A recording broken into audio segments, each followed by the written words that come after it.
Hello everyone. Today we can see the topic on the crop production technology of Kharif sorghum, or also called as jowar, or also called as the great millet or the grain sorghum, or camel crop.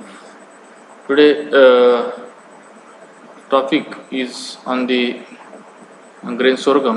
This is the important cereal crop, and then sorghum. You can see here the sorghum belongs to uh, botanical name, that is sorghum bicolor, and then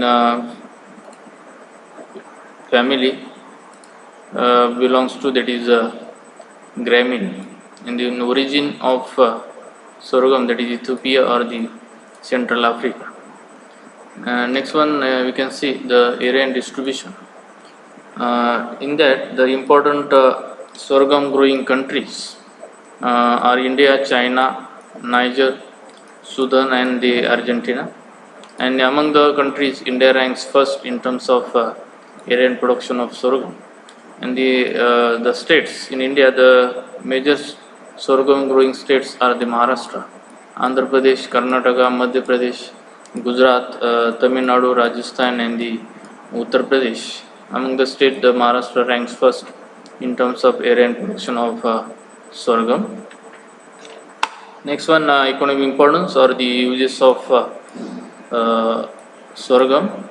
That is first one. That is sorghum is the foremost major food grain, cereal or the crop in the world.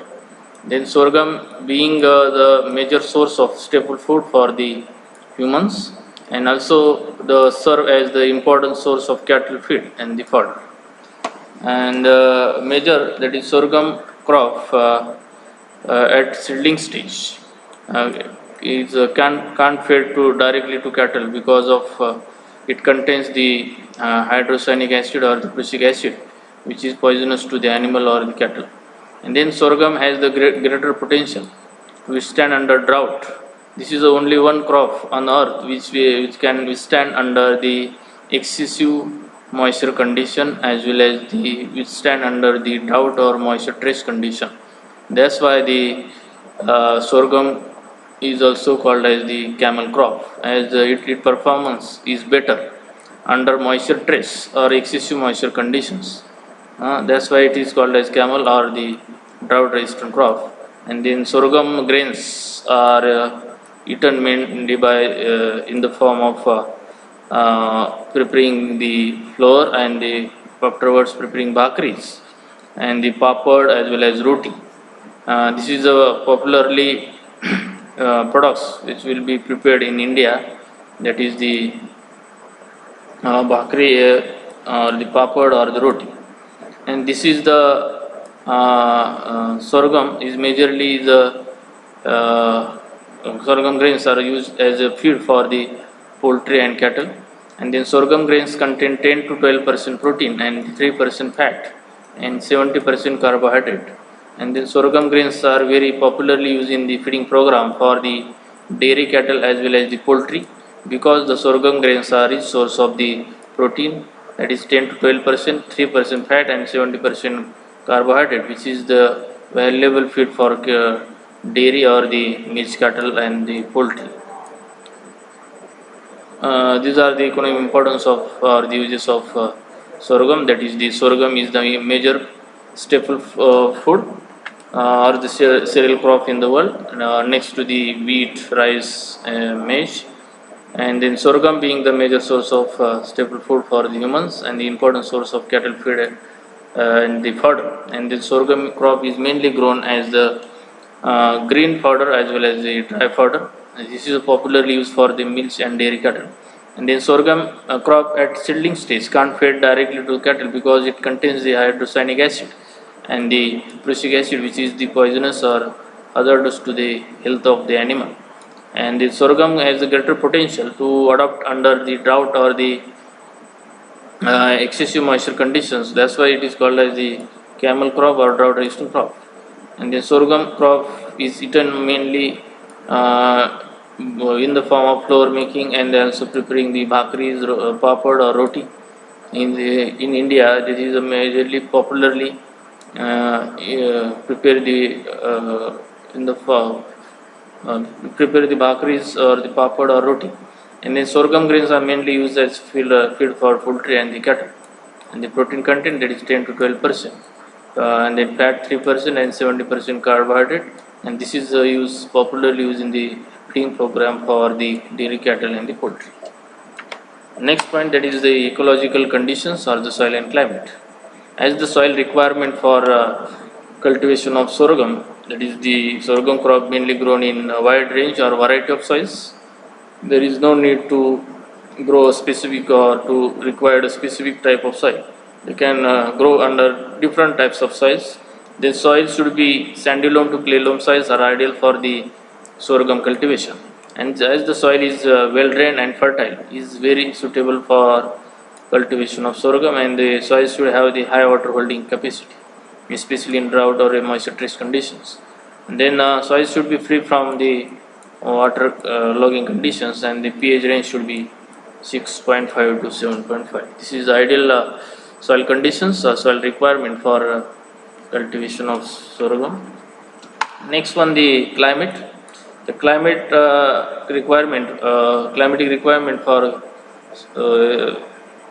cultivation of sorghum. That is the first one. It is a tropical crop or the kharif season crop. It requires hot and humid climate, and it also requires the warm weather. And low temperature at flowering or grain filling tends to results the sterility in flowers. This is the major reason, sterility, because of low temperature at flowering or grain filling stage, or especially in flowering stage. That is the sterility of flowers or flower rot, or sometimes grain rot symptoms are observed, and ultimately reduction in the yield of crop. And then cloudy weather and the high temperature tends to result incidence of or increase the attack of pest, that is the shoot fly. And then optimum temperature required for best growth of sorghum crop, that is 26 to 30 degrees Celsius. This is a climatic requirement of sorghum. The next point, that is varieties and hybrids. The varieties of sorghum, there is a CSS1, CSS2, CSS3, CSS5 or 4, then 6, then SPV1, SPV2, SPV3, SPV4, then SPV5, SPV6. These are the different variety. And then Mahatma Phule Krishi Vidyapit has developed different varieties of sorghum, that is Phule Vasudha, Phule Suchitra, Phule Anuradha, Phule Revati, Phule Panchami. These are the varieties of sorghum. That is CSV stands for the coordinated sorghum variety, and the SP stands for, that is sorghum preliminary variety. And then hybrids of the sorghum, that is CSS1, CSS2, CSS5, CSS9, CSS10, CSS11. These are the different hybrids. You can see here the photographs. This is the Phule Suchitra variety of sorghum, then Phule Revati, then Phule Panchami.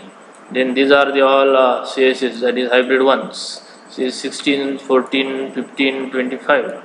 And then this is the Maldandi, that is M-35-1. This is a popular for the variety of sorghum used for the feeding of cattle.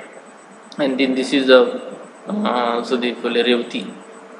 This is the varieties and hybrids of the sorghum. That is CSS means the coordinated sorghum hybrid, and then CSV means the coordinated sorghum variety, and the SPV means the sorghum preliminary variety.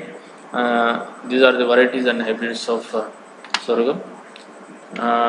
Next point, that is the cropping systems, especially in the sorghum crop, that is crop rotations. That is first point, crop rotation. That is sorghum followed by wheat, then sorghum followed by safflower, then sorghum followed by maize, sorghum followed by sunflower, then chickpea or tobacco. These are the crop rotation systems followed in the sorghum. That is sorghum as a previous crop, that is grown in Kharif or the Rabi or summer. Then after harvesting of the crop, then that is Rabi season crop, that is grown soon in the same field, that is wheat. It is a rotation system. That is crop rotation means the growing of different crops in a good succession manner within a specific period of time for minimizing the cost of production with the maximizing the uh, or improving the fertility of the soil. That is with minimum cost or with the improving the soil fertility.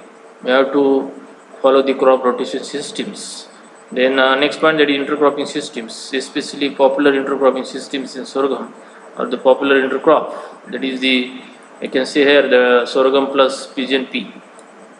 This is a popular and most dominant intercropping systems followed in the sorghum. Then next one, sorghum plus soybean intercrop. That is the intercropping means growing of different two or more crops on the same piece of land within the same period of time. These crops are grown in a ratio or the as per the row pattern, that is 4s to 1 or the 2s to 1 ratio is the recommended for the intercropping system as per the crop type and as per the growth of crop will be depends the rows or the ratio of the main and the intercrops. You can say here the third example of intercropping system, that is sorghum plus green gram, then sorghum plus soybean. That is the first crop, that is main crop is coming under the gramine family, and that is a non-legume, and then second one, that is the as intercrop, that is comes under leguminous family. That is the leguminous crops provides the nutrients, especially nitrogen, through the atmospheric nitrogen fixation process will be occur in the leguminous crops through the nodulation activity, and then supplies this specific nutrient to the main crop, and the main crop requires the or supplies or need to apply the phosphatic fertilizer. Then that phosphorus plays an important role to the pulse crop for the enhancing the nitrogen fixing capacity. This is the complementary effect or the interactions which will be found in the legume plus non-legume combination. That's why the intercropping system should be followed while selecting the crop. Depends on the or the major point, that is the main crop should have the should become the leguminous or the non-legume. Then second crop, that will be if previous crop is non-legume, then second one the that is come intercrop become in leguminous family. That is legume non-legume combination is the best suitable intercropping system which will be benefited for the farmers. Next one point, that is land preparation. For the cultivation of or the sowing of sorghum requires 1D ploughing with the help of tractor drawn or the bullock drawn moldboard plow or iron plow should be carried out during the summer season after harvesting of the previous crop for control of weeds as well as the insect pest, and followed by two to harrowing operations are required to make the ideal seedbed, that is friable or the well pulverized seedbed, that is ideal for the sowing of sorghum. Next point, that is the seeds and sowing. In that there are 6 points. First point, that is seed rate. Seed rate recommended for the cultivation or sowing of sowing of sorghum over 1 hectare area, that is 12 to 15 kg per hectare. Then spacing that is 45 to 12 centimeter. Then sowing time, that is June to July. Sowing depth 3 to 4 centimeter. Sowing methods broadcasting, drilling, and sowing seeds behind the plough. These are the sowing methods. And then seed treatment. Among the seed treatment, the first one, that is sorghum seeds, are treated with the thiram or captor at the rate of 3 gram per kg of seeds, helps to control the head smut disease. This is the major treatment recommended for the control of head smut disease. Second one, the sorghum seeds are treated with 300 mg sulfur powder or fine sulfur powder at the rate of 4 gram per kg of seed to control the grain and loose smut or disease of sorghum. And third one, that is the seeds are treated with the brine solution, that is 30%. That is 300 gram sodium chloride in 1 liter of water to control the ergot disease. Then seeds are treated with the 50% carbofuran at the rate of 100 gram per kg of seed for the control of sweet fly in delay sowing. Especially this is a major pest of sorghum. If the sowing of sorghum or the crop should be done as a delay, then increases the incidence of sweet fly pest, and then it should be controlled with the help of 50% carbofuran at the rate of 100 gram per kg of seeds. Then seeds are also treated with the biofertilizer, that is the azotobacter or azospirillum at the rate of 25 gram per kg of seeds. Helps to increase the atmospheric nitrogen fixation by non-symbiotically, and also improves the germination and growth of the crops. These are the seeds and sowing of sorghum. Next point, that is nutrient management or the manures and fertilizers requirement for the sorghum crop or especially kharif sorghum crop. That is manures, that is 15 to 20 tons of FOM or compost per hectare should be applied at the time of final land preparation. Because of FOM and the compost acts as a slow release fertilizer because of height CN ratio, it should be requires more time to release or supply the essential nutrients. That's why it should be applied at least 1 month before or at the time of final land preparation. It will be match the demand and supply of the crops, that is to essential nutrients should be supplied within accurate time for that is required for the growth of crops.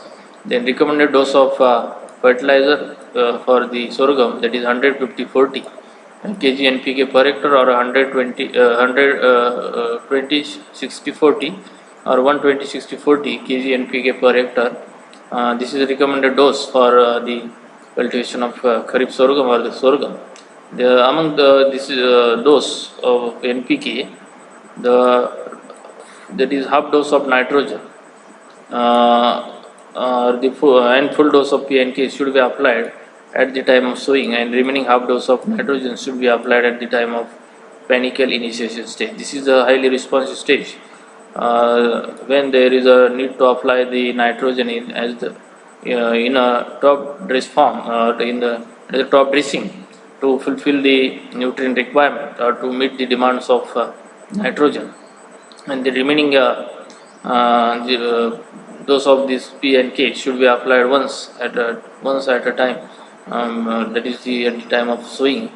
There is no need to apply as a split because especially nitrogenous fertilizers, the nitrogen source fertilizers requires need to apply it in split dose because these are the highly mobile nutrients, and hence there is need to meet the between this demand and supply as per the responsive stages or demand of the crops should apply the nitrogen. You can see here the growth stages, especially during 30 up to 30 days. There is emergence, 3 leaf, 5 leaf stage, and then floral initiation. This is the or the panicle initiation. This is the highly responsive stage for the nutrients or especially nitrogen. Then there is need to apply nitrogen, the top dress nitrogen, and then after that the 60 up to 60 days, that is the reproduction stage, and the 60 to 90 days that is grain filling and the maturity, that is the anthesis, soft duff, hard duff, and the maturity. These are the growth stages. Accordingly, the highly responsive stages, that is vegetative, means the panicle initiation, and the reproductive stage, that is a flowering stage. In between that, you have to apply the nitrogen as a split dose. Next one, that is intercultural operations or intercultivation in the or intertillage operations in sorghum. That is the first one in thinning operation. Thinning means it is the removal of disease infected or weak or irregular height plants instead of healthy one, that is called as thinning. And this is the important operations followed in sorghum, and then operations should be done, that is 10 to 15 days after sowing or the emergence or the germination of sorghum crop, and all disease and the insect infected plants should be removed or to avoid the crowding between the plants, or so to maintain the per hill there is only one plant, that is for better growth and development. And the main objective of thinning operation is to maintain the optimum plant population. And second interculture operation, that is the gap filling, that is resowing of sowing either by means of seeds or seedlings whenever the gaps was found.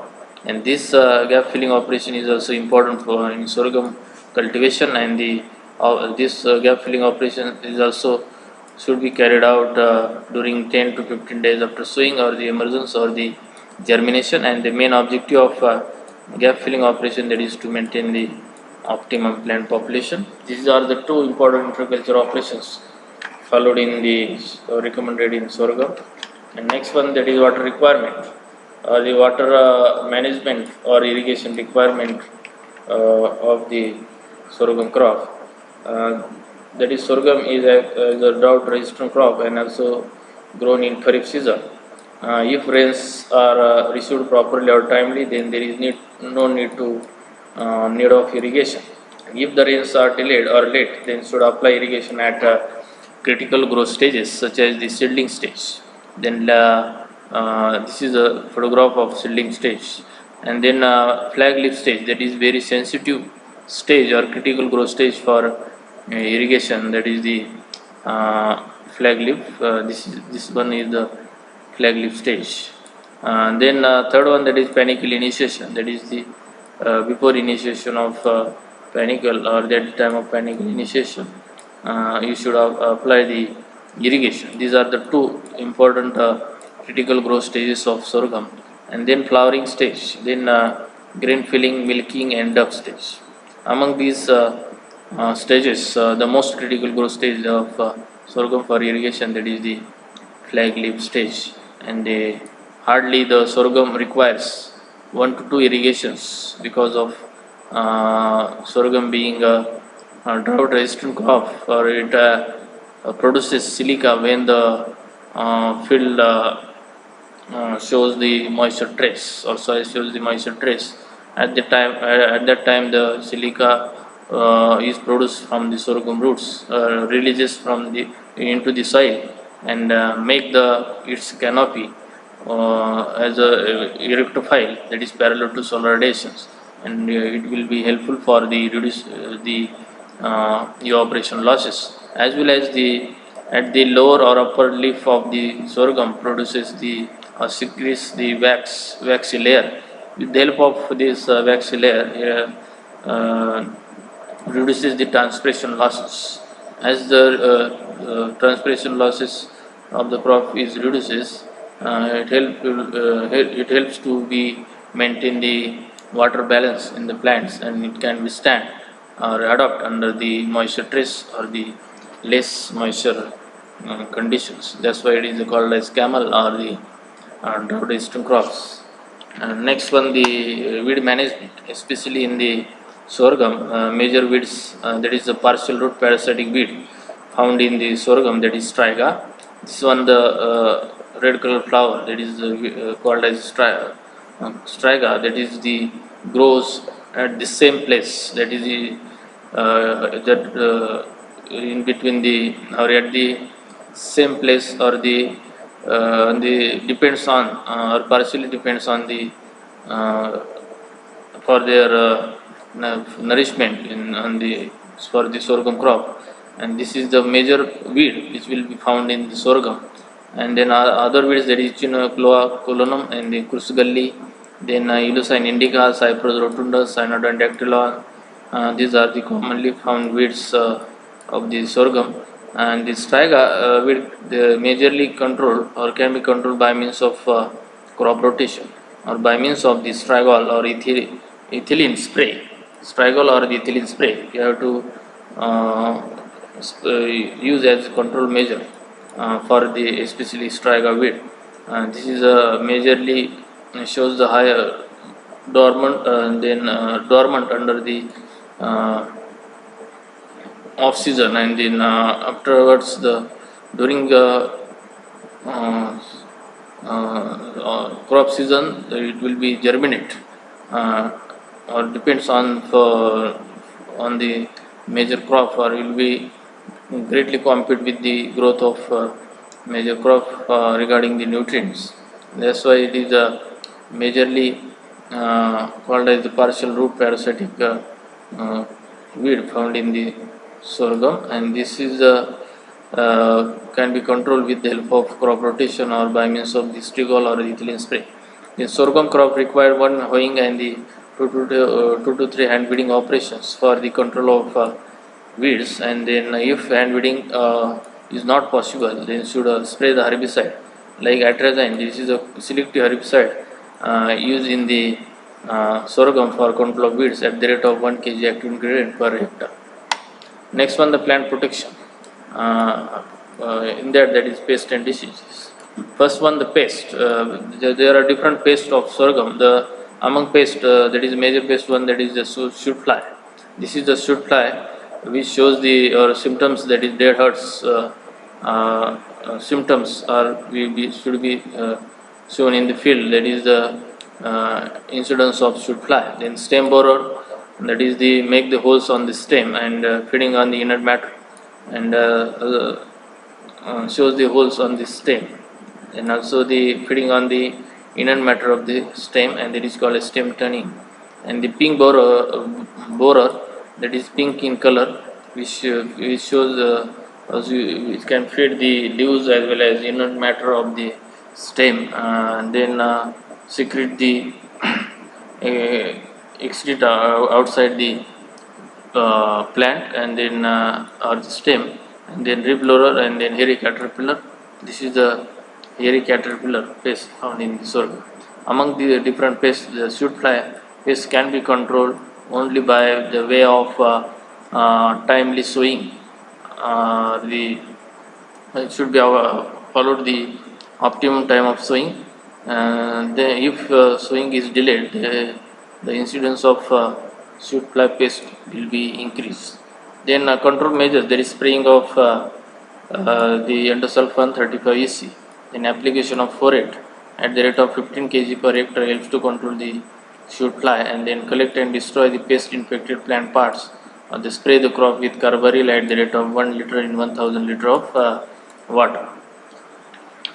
Next one, that is diseases. There are different diseases. That is seedling blight. Here you can see here the major shoot portion of the during the germination or the after 15, 20 or 30 days after sowing the germination, the main shoot of the sorghum plant will be rotten or the dead due to the attack of fungal or bacterial disease, and this is a seedling blight. And then downy mildew, and then red leaf rust. This is the downy mildew, and then the leaf rust, that is reddish in color. This is a major diseases according to the sorghum. Then another one, that is anthracnose, then leaf blight. Then for control of these diseases, we have to treat the seeds with Thiram or Vitamax or Captor at the rate of 3 gram per kg. Then spraying of Rodomil at the rate of 1.1% solution. Then burning of crop residues growing of resistant varieties like CSB 345, and also collect and destroy the disease infected plant parts, or should maintain the clean field. Weeds should be free from weeds. This is a major control measures for the diseases. And next one, that is harvesting and yield. The sorghum crop should be harvested immediately after the its maturity. And the right stage for harvest is when the grains having less than 25% moisture. And the signs of maturity of sorghum, that is leaves becomes yellowish, then stem become greenish yellow in color, then grain becomes hard and tough. Then metallic sound comes when the grains are kept under teeth. Then yellowish color appears at the base of the panicle. Then black spot observed at the head of the grain. This is the major signs of maturity. Then harvesting of sorghum is done mainly by the cutting the entire plant or removing the airheads first and then later on cutting the whole plant. And threshing is done with the help of thresher or beating with the help of sticks, and then also with the help of bullock trampler. And then yield of sorghum under the rainfed condition, that is 25 to 30 quintal per hectare and 40 to 50 quintal per hectare under the irrigated conditions.